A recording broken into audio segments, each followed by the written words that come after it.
Hello, guys, and welcome back to another episode of the Hou Show. Today, I'm joined by my co-host Riley McDermott and our special guest, Division II baseball player at Rollins College and our friend and teammate from back in Beijing, Ray Zhang. Welcome, Ray. Hey, what's up? This is Ray Zhang. Thanks for having me. Thanks for being here. So, Ray, we're gonna start with your transition into life in America, because I know you've lived all of your life basically. I think you've had a few visits before you moved to America, coming to America for baseball trips and whatnot. But what was that adjustment when you first came to America and the different cultures, and what did you experience when you first got here? To be honest, I don't feel much difference between the two countries. I just feel like being alone in a different place. That's the biggest thing for me. I mean, after I got here, and then baseball wise, the difference between this time and several time before is definitely this time I'm playing for a team. Last time I'm playing for Showcase or whatever, I'm playing for myself. But this time I'm playing in a Division II college. I feel like I'm being home. I'm playing for someone. That's pretty cool. And then especially you're gonna play for someone for 4 years. That's I know it's gonna be an amazing experience, and that's what I'm really excited about. No, I don't really feel a lot of difference. Yeah, that makes sense. So you touched on just the idea of going into college and being alone for the first time, which is really a relatable experience even for people who don't, even without the extra added on thing of moving 13 hours away from your home and coming to a completely new country. So even people who grow up in America and go 30 minutes away to college or even can experience that. So it's kind of a relatable experience, and I'm kind of surprised that you don't find a lot of differences between living in China and living here. But also because you went to, where'd you go to high school at? Did you go to, before the MLB Academy, did you go to BW, what was it, BWYA? Same as Ethan Beijing Wang? Warriors Academy. Was that a American or an international school, or so it wasn't a local Chinese school though, was it? It's an international school. It's basically ISB. Yeah. So that's smaller. Yeah, way smaller. Yeah. So that's kind of where how you can get acclimated to the culture of America too. I'm sure the experience from local Chinese kids who move to America is a lot different as well for that. Definitely. I would say the workload of IB is probably definitely prepares me the most for US college. And also, yeah, everyone speaks English in the school, and that kind of prepares me a lot for the life here in the States. Yeah, I kind of feel kind of relatable here because, a lot of people ask us, oh, where are you from? Oh, you're from China? It's oh, how have you, how's America so far? And it's just not that different, we just live it, Yeah. So it's kind of I guess it's a kind of a shocker to them, but I guess the world is pretty small. It's not that much different. And whereas international students us living overseas for most of our lives, as we did, and going into an international school with an international curriculum or a more westernized curriculum, you understand everyone at your school, you have Koreans, Indians, Japanese, Chinese, Americans, and you can share and merge your cultures, and so you can get a developing an understanding for other cultures. So when you meet someone of that culture in a different place, it's oh, well, I know this, whereas some people who grow up in America and never leave all their life, oh, you came from China? Oh, and then they just do you speak Chinese? Do you speak English? Do you speak any? And then that's all they really know about it, because they don't understand it's not that different. Yeah, and speaking of that diversity, I think Orlando's a pretty good it's a pretty diverse place, right? How's the diversity at Rollins College? Okay, to be honest, Rollins is pretty it's not that diverse. Not that diverse. We don't have a lot of international students, especially Chinese. I think I'm the only Chinese in class of 2024. And then it's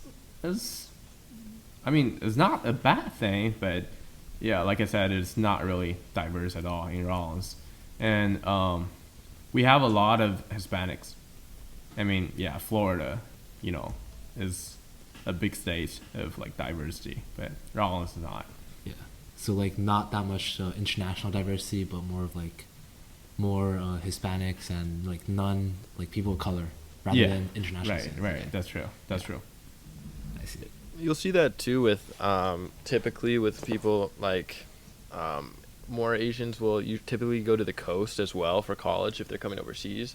Like the Mhm. ones who if they're not going to like Peking University and like staying or like Korean University as like Colin, our friend Colin did, then you'll see them go typically to the west or east coast, and you'll see a lot more in like bigger schools because Ray, your school is about like 2,000 people, right? Because it's a small private Yeah. school, but like I'm like a really small liberal arts school. yeah. So, but for like Iowa State, even though it's like in the Midwest, you can still, like, I can walk on campus and there's going to be a lot of like Chinese, Korean. There's still like quite a bit of diversity, not just because it's like Mhm. there's more students in general, but even like per capita, I guess you can see like quite a few. Yeah. think. And continuing on the topic of like transitioning to college, just wanted to ask Ray how his training routine has changed between like from let's say BWIA to MLBDC and to like the college level. Like how is that transition? How is everything different? I feel like the biggest difference of like training is definitely like everyone here, they have their own routine. Like no, not really. Like everyone here actually have like a similar routine. Because when I was back in China, everyone kind of like they are kind of like new to like the baseball culture in the States, and I was kind of doing all the plyo stuff. For example, like the plyo balls, weighted balls, like also the Jager bands, and I was doing those kind of stuff. But and it was kind of new for a lot of Chinese players in China.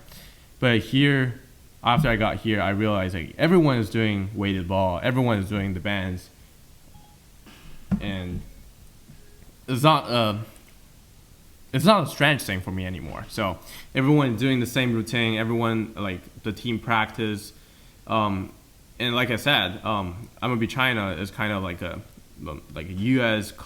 Style baseball development center. So it kind of prepares me for like the training in the States as well. And what else? So you would say like MLBDC in China is actually pretty like up to date with like the newest like training styles, right? Right. Because all of our coaches from MLB China, they are from the States. So all the like the video analysis, all the equipment they use, like for example Rapsodo or whatever, those kind of equipments are really up to date. And but college, I mean the training system here is definitely more mature than the one in China. And like I'm talking about like generally. So like all the college, like you can tell all the players know what they are doing compared to like the kids in China. Like some of the kids in China, they have to listen to their trainers, to their coaches, but they don't really know what's their own routine. But here, all the player, like, they're really mature. They really know what they're doing. So I like think- more freedom in like the training schedules and stuff, Yes. right? I think part of that too is because once you get to the college level, everyone has like the formula for like what they need to succeed, and it's typically all in the same like plane of a training routine and a workout and like that sort of schedule and like routineness for their day. Whereas in like high school baseball, especially overseas, at like ISB, for example, Ryan, like when we had like such a discrepancy in skill, like from like you and I and like say like and stuff, like obviously we man. Oh my god, calling out names, bro. Yeah, my guy calling out names already.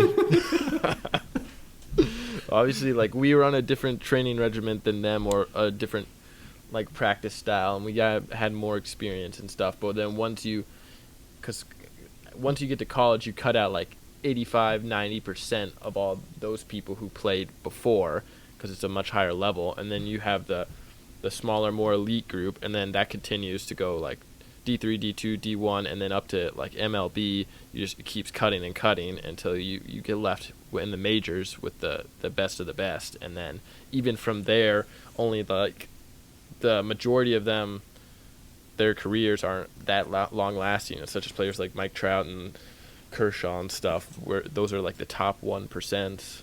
So I think it's typically a similar routine you see, because it's all like they're trying to be the best of the best, but it's individuals, I think, who end up like setting themselves apart, not just with like skill and talent, but like whoever outworks the other person is usually how it goes. I totally agree with what you said. Especially like in Rollins, we have a varsity team and then junior varsity team, and everyone like on both teams, everyone is fighting for the starting spot. And someone like, for example, someone probably had a really bad season, like for example fall season, and they would just be sent down to the JV, and that's a really sad story. But like you said, everyone wants to compete in the next level, and everyone knows what they're doing right now, and then they're trying their best to compete for the starting spot, not only in the games but also like the starting spot on the team. And it's also a really huge team. For example, like on the baseball team we have 72 players totally. So it is a huge roster, and if you wanna play, you just have to work all the time. Yeah, and I kind of want to ask about like how the competition, like we all know the competition in the States is like very, very intense, but also I just wanted to get like a general idea of how competitive like being the starters at MLB DC are, like around how many players are are being developed, how many players are recruited, and how many like they don't make it, or how many make it to the pros in China. I think right now for MLB China, there are like 3 teams, and there are 2 teams for high school and 1 team for middle school, and there are probably like 20 players on each team, and then I would say there were like 7 players got signed before to the minor league, but I think right now only 1 left, which is Jolin, and he's like throwing like 94 to 96 in the minors, so it's pretty good. But all the other players got cut because of either like lack of skills or like COVID season. It's pretty sad, but I definitely believe that there will be more players got signed, especially the next generation. They're really good. Like I think some of the players in MLB China right now, like they're kids. They're literally like 12 years old kid throwing freaking 83, 84, and then we have like freshmen, high school freshmen throwing 86, top like really tall lefty, like 6'3" lefty throwing 86, and they really have a bright future. And talking about myself being a starter in MLB China, I think because I went to MLB China when I was senior, so I was kind of like the number 1, number 2 player on the team. So there's not that much competition, I mean, for me, because I'm really standing out at the time. But like I said, when I just got to the States, I definitely felt like there is a huge difference between being like a top 1 starter on the team and then being like a little freshman on college team, which you have to like start all over again to like fight for the starting spot, like we said. It's just a process. You're gonna feel the difference. Like I mean, no matter what sports you play, you definitely will experience this process. But once you get over it, once you work hard as hard as you can, I mean, you will earn the spot. Yeah. Yeah, I guess it's a common process when you move across the competition and skill levels. Right. And so I just want to also touch on how you think the different environments for baseball are, like, you know, how we train in China versus like the American style, or like Korean or like other countries you've been to? I think here the baseball culture is more like self-driven. So every player, like I said, they have their own goals. They don't really need a coach to guide them, to be a side of them when they are training. But when I was back in China, there are a lot of players that, I mean, like I said, they are young. They're young. I mean, right now all the people around me are like college kids, and it makes sense that they are more matured. But when I was in China, those kids, they definitely need a coach to be to be at the side to guide them, to tell them what to do. And also when I just got here, I was in Kansas, and I saw like a training facility. Like a lot of kids, a lot of parents are sending their kids to the facility, and those kids having really good instructors like as a side to guide them on what to like how to pitch, whatever.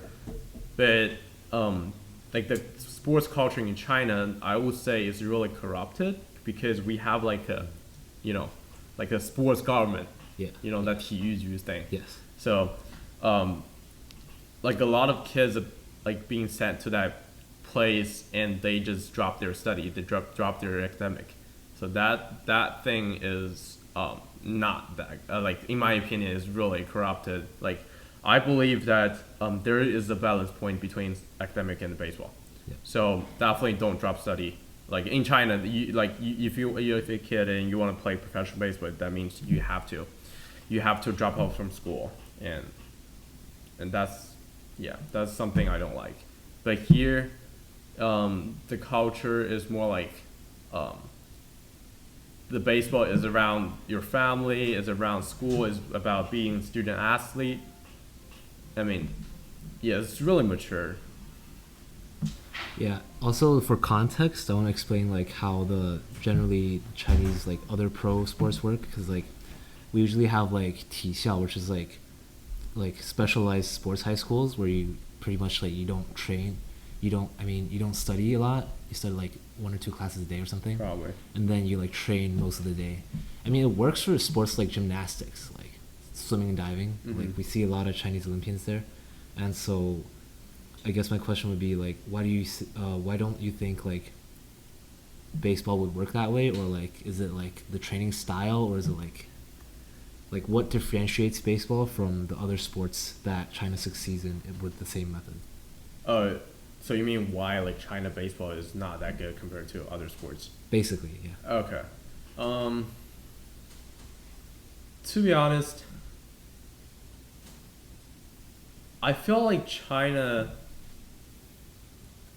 The reason why baseball is not that good is because it's not being commercialized. So a lot of sports, for example, volleyball, basketball, whatever, soccer in China, they are really popular right now, and a lot of players are trying to play in the league or playing the next level, because they're a really big fan base. So players, they want to be good because they know there are people to watch, there are people watching them, there are audiences. But for example, baseball, no one is there watching them, and like they just lost their purpose of playing. So I believe that definitely growing a fan base would be the most important thing for Chinese baseball. And then I won't say training, the method is not really a problem right now. It's definitely it's a factor, but I don't think it's that big for now. We have a lot of like facilities and coaches. Yeah. That's the one major thing everyone always touches on, is the baseball market in China is not very big. And that's partially because you see in Japan, you talk about like having an audience. They have their own, of course they have their own, the Nippon Baseball League, which is really popular. But they also have like studs from the MLB who they like. Ichiro, first of all, was probably one of the biggest names to come out of Japan, and then now Ohtani. They just continue to grow their market and interest for baseball in Japan, and that's kind of what China needs, but that's also kind of what the MLB needs, because to have like a Chinese-born player with a lot of like influence be like come to the major leagues, because I think Ryan and I discussed this before. They don't have any like full like Chinese players in ever and to make it to the high of a level. I think they have some in the minor league systems, but never in major leagues. And to get like that market, the MLB would definitely love to have a Chinese born player, and that would in turn help grow the market in China, and then that would get China, because if they see something they like, they're completely in on it. Like you talked about the Olympics, how they have set aside schools for this and like training them, and that's how they produce so many great Olympic athletes in other sports. Then you would see, I think, a shift in the culture, in the baseball culture in China, because you already seen a little bit of the development with the development centers, like Ray, the one that you're at. Like they're trying to like grow their fan base and stuff, but I think that push is to have like one big face, like the face of baseball for China, to make it to the major league. And I think once we see that, we're going to see a huge growth in the baseball market in China. Yeah, I agree with you. And I was actually talking with my mom yesterday about this. I think finding the Yao Ming in baseball for China is not that important, because when Yao Ming first went to the NBA, he was already famous. He was already famous in China, so he brought the fan base. He brought those audiences to NBA. So what's the problem in Chinese baseball right now is that because it's not that popular, it doesn't really matter if we have a big face in the MLB. I mean it's definitely going to be a factor. It's definitely going to bring a lot of audiences somehow. But because no one knows the player. For example, if I make it to the major, and they're probably gonna have like some like ESPN news or whatever, like Chinese sports news, but like everyone watching TikTok, they're gonna just they know now there is an MLB player, but who cares? They're just gonna keep watching the next video. They're gonna remember. They won't remember there is a player, but they're probably gonna be like, okay, there is a player, but I don't know, and I don't care because I don't know baseball. That's the problem. Yeah. But when Yao Ming got into NBA, people were having a really, really high expectation on him. That's why NBA got really successful in China's market. And I believe like finding the Yao Ming is not really the key point right now. Yeah, I think that's a misconception on how the NBA developed in China, because we all know the other American sports league, let's say the NFL, MLB, they're all trying to take the Chinese market. Like we see that very aggressively. Like we've seen NFL trying to get into China before. We've seen MLB try to have a game here. And I think the thing is, it's just like basketball has been here. It's not just Yao Ming. Exactly. And it's the same with soccer. Chinese soccer, we don't have like a star player on the top of the international stage, but everyone in China, they watch soccer and they play soccer. So I think that's a misconception, a common misconception people can have on like we need a star player. I feel like it might be a different problem for MLB to tackle. Yeah, star player won't be a star player if there are no one watching. Exactly. I see the problem with the NFL, not the NFL, but like football and baseball in general. Like when you think of like American sports, you typically think first football or American football, and then baseball. And like sports like soccer, well, first of all, soccer was the origins of soccer actually in China. The original, I think there's some root in that, but like soccer was developed, like established so long ago. And same with basketball. Basketball began in America, but like it's a much like easier game to pick up as well. Like playing the streets, you only need 5. You don't even need 5 players. You can play 1-on-1. You can play 2-on-2. Baseball, we need 9 players plus to play a baseball game. We need 11 players on each side for American football game, and all the equipment and everything for that. And then with baseball, again, a lot more skills you need to develop to like, I mean, you can like play at a fundamental level, like just pick up and not be that great, but like when you go up the ranks, you're gonna need to like develop more. But with basketball and soccer, you can just grab a few friends and play it around. I think that's a bit of a factor anywhere, honestly, with growing a sport, is how easy it is to just pick up and like play with your friends for fun. So that could also be a factor in why it's harder to grow those sports. Yeah, I think a counter argument to that though is like you see in Latin America, like the Dominican Republic, like they don't have a lot of like a lot of people there. They don't have a lot of access to baseball. You know, I think was it Pedro Martinez? He said he grew up like making cardboard gloves. Mm. I would say a counter argument to that is like it's just the culture. It's like baseball culture is so like enrooted there that they, even without resources, they would try to like do whatever to play. And you know, for such a small country with not a lot of like resources, they've made like a ton of great baseball players. So I think the problem would be how to like grow that baseball culture into China. You can also make the argument geographically that for South America, maybe it could be because it's closer and maybe more trade routes there back when baseball was first established, whereas it would be harder to like see like when it like in that time and age you couldn't learn about baseball on a phone or something. So to develop the sport initially internationally, you would have to start with the places it was closest to. And way back whenever soccer was developed, that's why it probably spread around Europe so quickly, Europe and Asia, because their geographic location made it like optimal to like share with the people close to them. Whereas America, to go to China, you'd have to get that message all the way across the sea, and like people picking up cargo in China from America, what are they going to do to stop like and like talk to some like people at the dock in China about baseball or anything? So a lot of factors, honestly, that could contribute to why, like in the past or why when it began, they didn't initially grow. But I think that there's it's an optimistic future for baseball in China. I think it's an emerging market. It's gonna take a bit of time to develop, but I think we'll see like an interest grow over the years in that market. Yeah, right. I remember you interned at MLB China, right? Mm. Yeah. What is MLB China trying to do? Like, what is their marketing strategy? They are trying to promote a lot of classes, like what we call that the what's the name of it?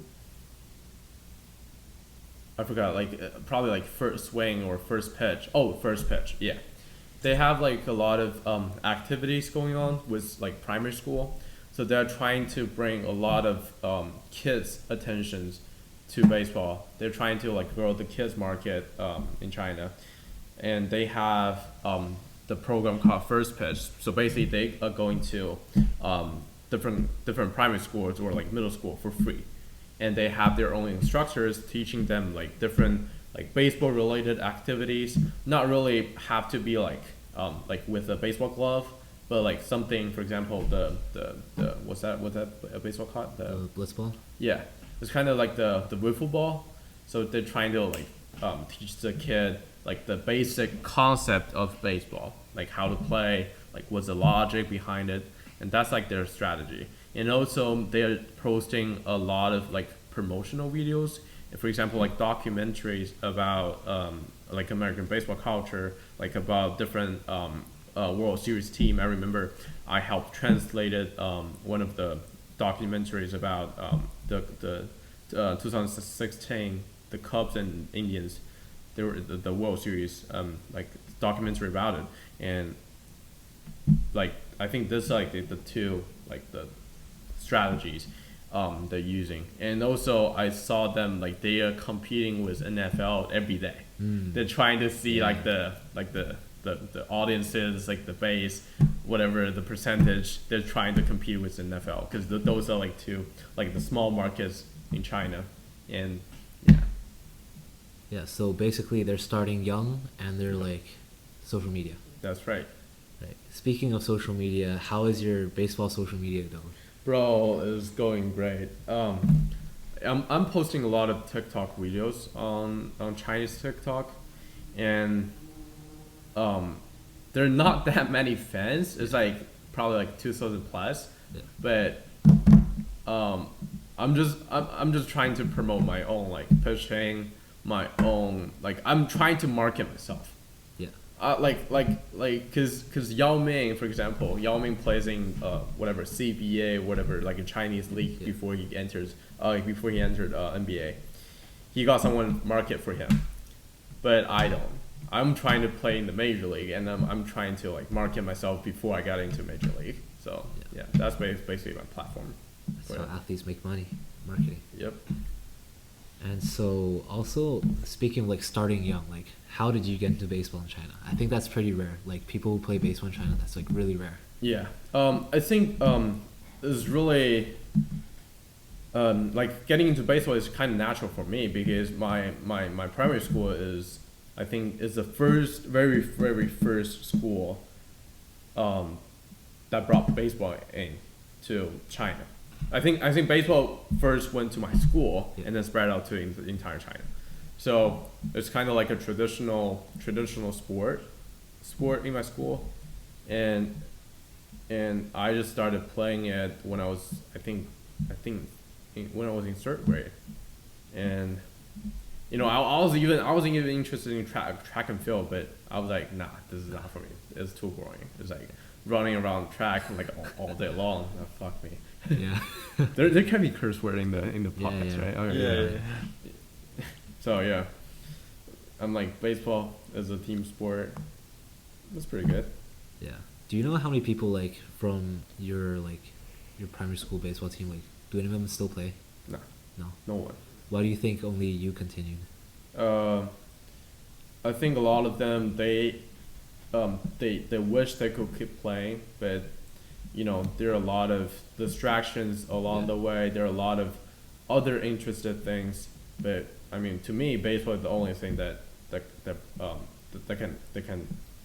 can keep my attention. So I decided to just keep playing baseball, but for them, there are a lot of like I said, distractions. A lot of options, I would say. Some of them decided to play basketball instead, and some of them, they wish they could keep playing, but they just don't have the opportunities. So would you say like the baseball environment in China, it's not easy enough for people to keep playing? It's definitely not easy because, like I said, MLB China is promoting baseball to the younger generation, but there is a huge gap between the two generations. For example, the primary school and the high school, they have really good baseball teams, but in between those probably like 3 years in middle school, they're like a huge gap. Like, they don't have a lot of baseball teams in the middle school. It's weird because when we played in like Sports Beijing and stuff, we typically played against like, what was it, when we were like younger, middle school. Did we play middle school teams? Sometimes they were like college. Yeah, and they were like Japanese based middle, like, right? Not even like Chinese. One Japanese school and like two other Chinese middle schools. And then when we got up, we would play all college teams. I don't recall like even when we were in high school, even when we were doing like that regular season in junior year with ISB, when we were like playing games, not just our tournaments. Do we? Besides like what's it, WAB and stuff like that, I don't think we played like any local Chinese high schools. So do they have like an interleague between like Chinese high schools that have baseball? Do they like play within a league of themselves, like at a competitive level, or do they just have less of those? Yeah, for the high school in China, they have like a really small league. It's probably like only 6 teams in there, and that's kind of sad. Yeah. So, I remember like what's the funny thing is when I was a junior in high school, there was a scout from Yankees. I was in Korea for baseball, and then he came up to me and he was like, "Hey Ray, I wanna keep tracking you. I wanna come to your games. Can you tell me like how long is your season and like how many games are you playing? So I'm probably gonna come to China and stay there for like a month to watch you play." And the very next day, the season schedule comes out. Because the season schedule came out, and then I remember there were like only 3 games, and the 3 games will be completed in like a weekend. Oh. So basically back to back Yeah. on Saturday, and then 1 game on Sunday. So I was like, should I still tell the crazy. scout or not? So yeah, that's kind of sad. It's more of like a tournament instead of like, it's like a small Season. tournament instead of a season. Yeah. But you think that, how many teams did they have for that season, whatever they called? So there's only like 4 teams total? If they were going I to think like... it's probably like 6. Oh, so if there's like 6 teams total and they were going to make a season out of it, you think you could play like 20 games in the season and then just play every team like multiple times? Hell And no. Instead of just playing them Is once. the level of skill not enough? Bro, I felt like I have played like probably totally 20 games in my entire high school career before I moved into MLB China. Wait, so which team were you on when you were at BWI? I was in Chaoyang team. Chaoyang team. I think they were like district team, different district team.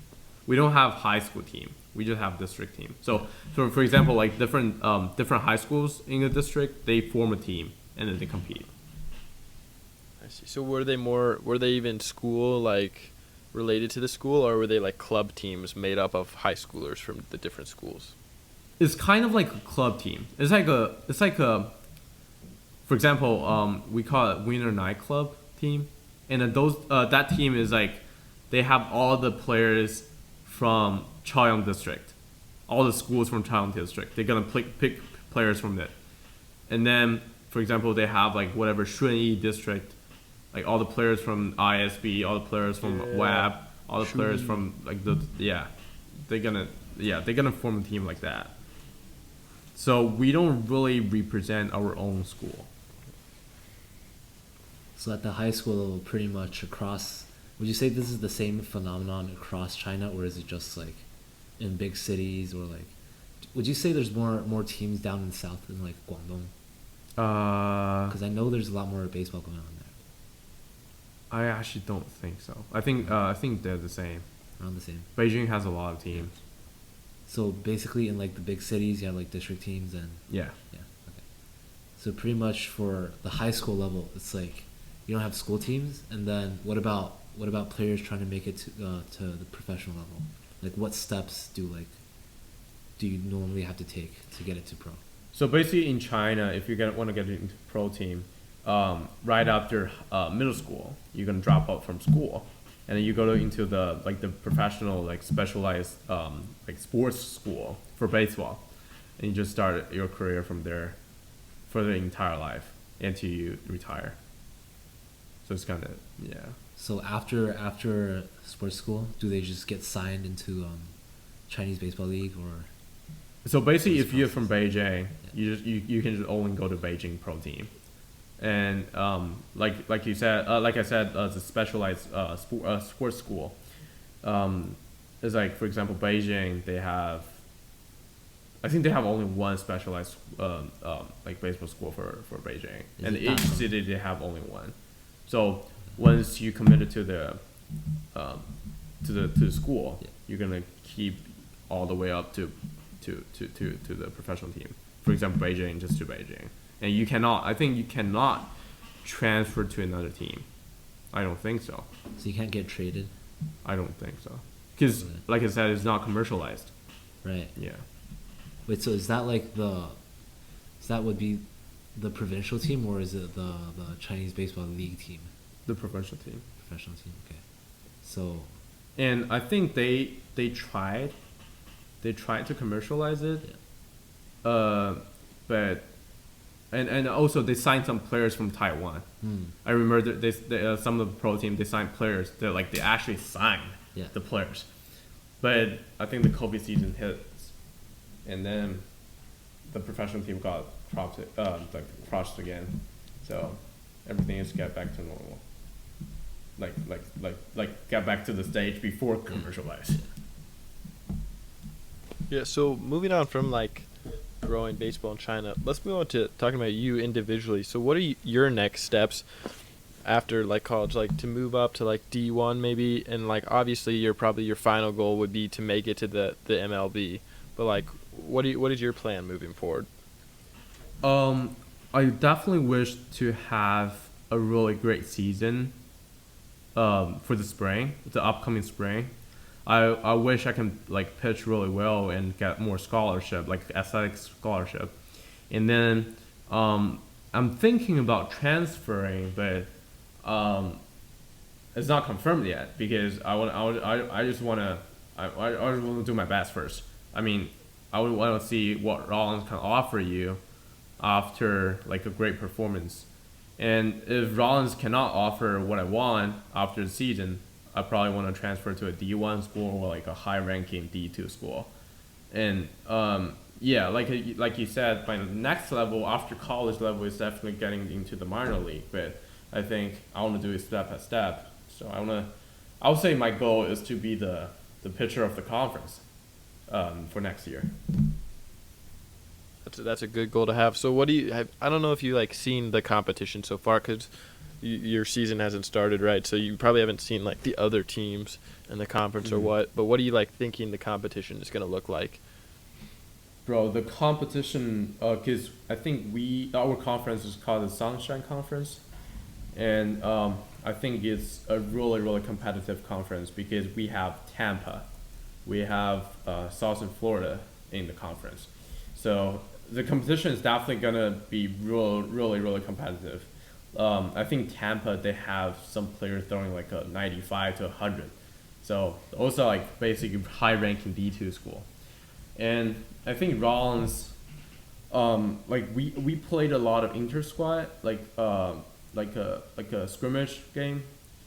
We have some good players, and when I was pitching them, I had to be really careful with pitching, like all the fastball, whatever, curveball, because if I miss the spot, they're gonna hit a homer off me. So, yeah, it's definitely gonna be hard. I mean, that's the life. Yeah. If you wanna play in the next level, like for example minor league, you have to succeed in this level first. So. Yeah. So how's the whole Rollins team looking like in terms of your place in the conference? Do you think you guys will be like near the top, in the middle? I think we're probably in the middle because we have some really shitty teams in the conference too. And then I think Rollins has a really good team this year, but the biggest weakness I would say is the pitching, because we don't have a lot of guys. Like we used to have guys throwing like 97, 96. We have a lefty throwing 95, but he got yips. And like I think we only have guys throwing like 93, and I won't say that'll be enough for a high ranked Division 2 school. So the freshmen are good, the hitters are good, they're really good. I love those hitters. They can hit bombs, they can hit singles, triples, whatever.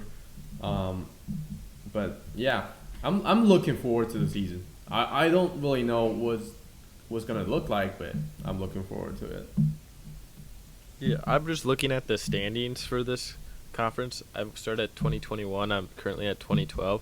It typically looks like Rollins is a middle tier to lower tier team as a collective, but it would be interesting to see if like you could find 2010 they were actually 41-19 overall. They were second in the conference. That's pretty good. Wow. So, trust me, baseball is not the worst sport in Rollins. But it would be interesting to see if, like, as a team, you moved up, you could get more exposure within the conference, and then that would also transfer into help you individually as well. So, like, put together a good team performance with a good, like, individual pitching performance, and it could really open up a lot of opportunities. Definitely. Yeah, would you say you're getting enough exposure for the pro level at Division 2? Would you say that's, like, enough for... I think because I'm in the same conference with Tampa, I think a lot of scouts are going to Tampa to watch their players. And once you're like standing out, if you're throwing like 95 against Tampa, they're definitely gonna be scouts watching you. And then also we have pro day, we have like scout day, like so basically like 13 to 18 scouts will come to the camp, and then everyone's gonna pitch. So I think you have like I have a lot of opportunities to get signed, and also especially as a Chinese, I have way more opportunities than like normal pitchers from the States. So that's a good thing. I would say Division II players have a lot of Pretty exposure. good, right? Yeah. Okay. Yeah. And also, how would you say like the difference in the style of baseball? Like would you say people here like in the States like they're stronger or like things like that? Like the style of play versus back in China. I think the playing style is a lot different. I mean, especially I was born in like an Asian baseball culture. For example, like Japanese, they're more like collectivistic, so they play a lot of team sports, like team baseball. For example, bounting, like whatever, yeah, sacrifice bound. But here, everyone's chasing for homers. Yeah. Everyone wants to hit like further bombs, whatever. So like individualistic definitely plays a part in American baseball culture, Yeah. and I won't say it's a bad thing. I really I really respect that, and I love it. I mean, lift heavy, hit bombs, and throw gas.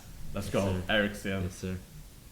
Yeah, so that part of the American baseball culture is what when we played in China, I saw like a lot different, especially like compared to a Japanese baseball culture where it's like the name of the game is small ball. They're like fast, they like to bunt, they like play more as a collective group, and their like fundamentals are perfectly sound. Like they wouldn't wow you with their power or like hitting bombs or anything. And like Japanese baseball schools, like the high schools and middle school teams that we played, but they would like play as a team. And then like you see there's more of a flair and like a stylistic aspect in like American baseball, where everybody wants to throw gas and hit bombs and stuff, which is more entertaining, and it definitely helps the commercialization and like the growth of the sport. But it's also like you can also see though that them adjusting when they really want to like win to like playing as a collective, but you really typically see that more in the majors. Yeah.